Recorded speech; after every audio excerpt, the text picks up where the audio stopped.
The Pop-Tart, by the way, was a moment in time when they invented, and I think Tom Brokaw tonight is going to be talking about the baby boom, and I am of that era, and when I was about 8, they invented the Pop-Tart, the back of my head blew right off.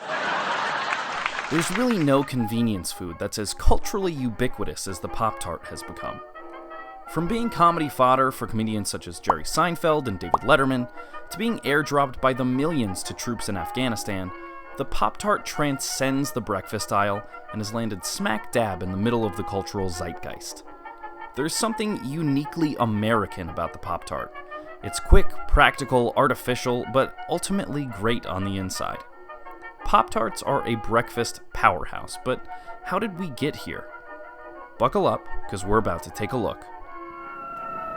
Our story actually begins before the release of Pop-Tarts at the headquarters of one of Kellogg's biggest competitors, Post.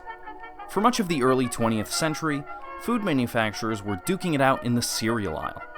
Post and Kellogg's manufacturing facilities were actually in the same town, and during the 1920s and 30s, executives from both companies would even count the number of boxcars that were entering or leaving their opponents' loading docks.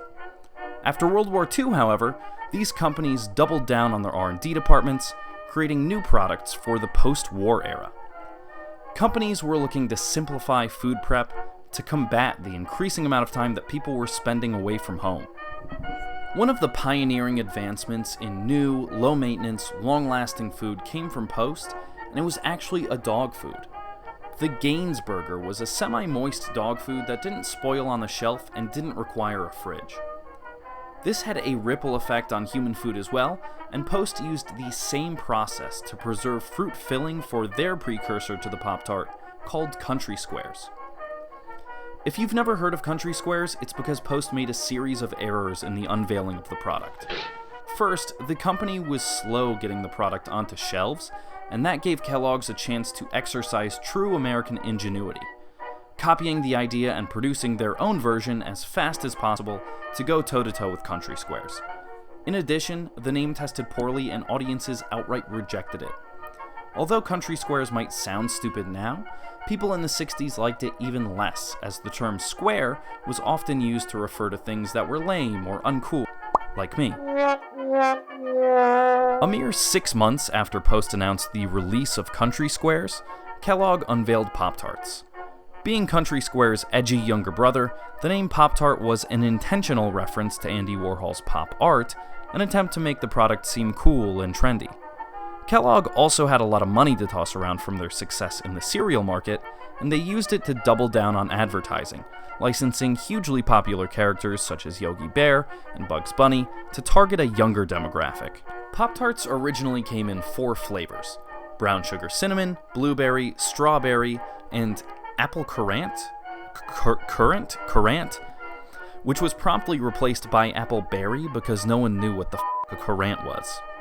The original Pop-Tarts had rounded corners, no frosting, and were so popular that the United States ran out of them in 1964.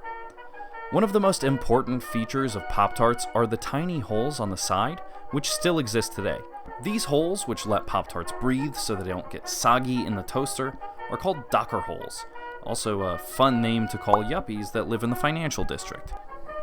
In 1967, Kellogg released its first 4 frosted Pop-Tart flavors: Dutch Apple, Concord Grape, Raspberry, and Brown Sugar Cinnamon.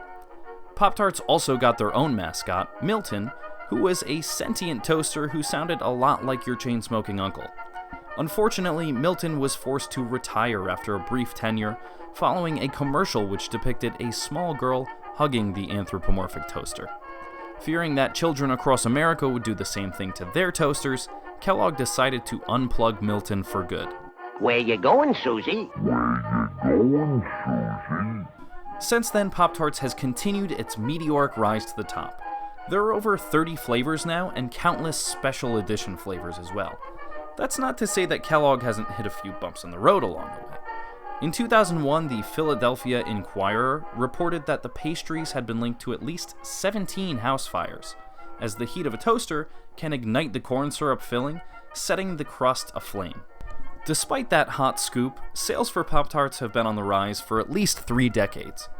Ad campaigns like Crazy Good have kept Pop-Tarts relevant, and even manifested in a New York City-based store that made things like Pop-Tarts sushi, Pop-Tarts-based dessert, and even featured a light show every half hour. Although that store was short-lived, Pop-Tarts don't seem to be going anywhere and have situated themselves firmly in the pantheon of American snack foods.